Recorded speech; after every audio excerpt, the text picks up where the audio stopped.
Kalau lagu ini sudah sering diputar, berarti pemilu semakin dekat. Tapi kenapa ya hampir setiap pemilu sistemnya selalu berubah?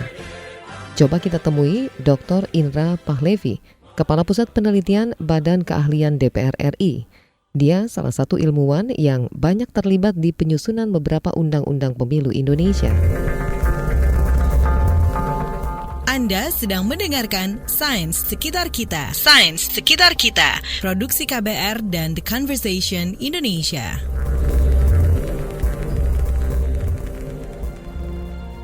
Proklamasi. Kami, bangsa Indonesia.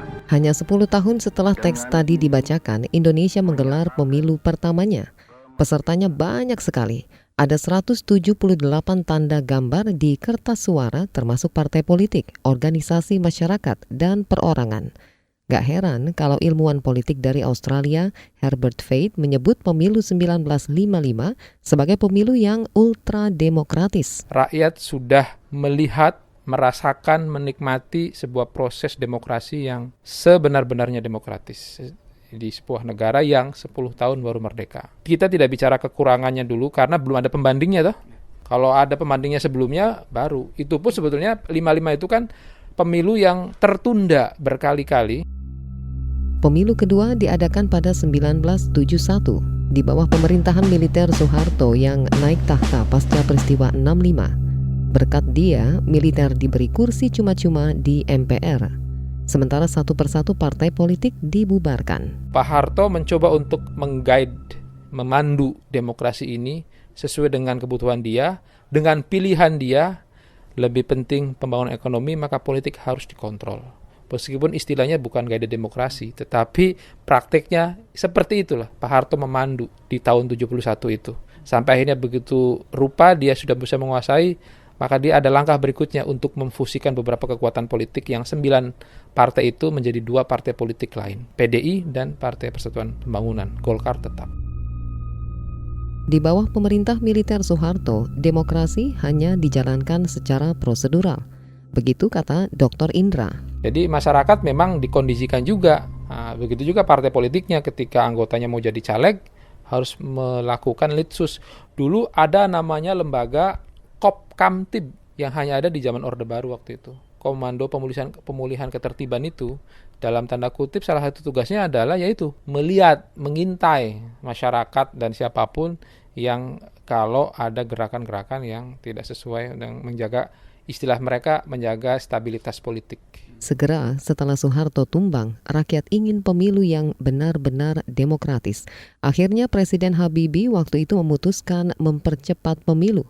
Keran kebebasan berpolitik pun dibuka lebar-lebar.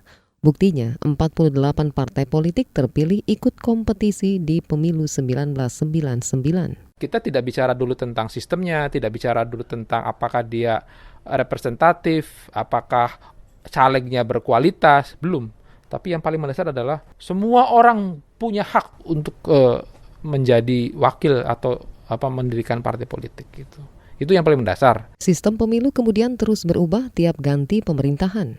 Yang menarik, pada pemilu 2009 untuk kali pertama diikuti partai politik lokal dari Aceh sebagai bentuk pelaksanaan Perjanjian Damai Indonesia dan Gerakan Aceh Merdeka. Itu adalah hanya untuk mengakomodir kepentingan sebagian elit lokal Aceh.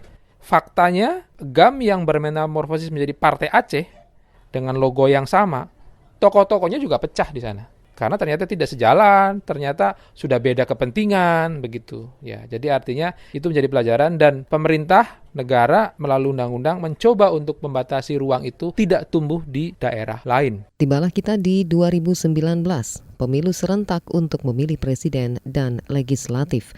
Setidaknya ada 5 kertas suara yang mesti dicoblos. Apakah ini sistem terbaik? Enggak juga. Gegap gempitanya semua habis energinya untuk pilpres. Apakah banyak orang cerita tentang kampanye partai A, partai B, partai C?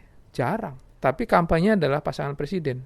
Itu kelemahannya, artinya parpol tenggelam. Kalaupun nanti masyarakat akan memilih partai, itu super bingung.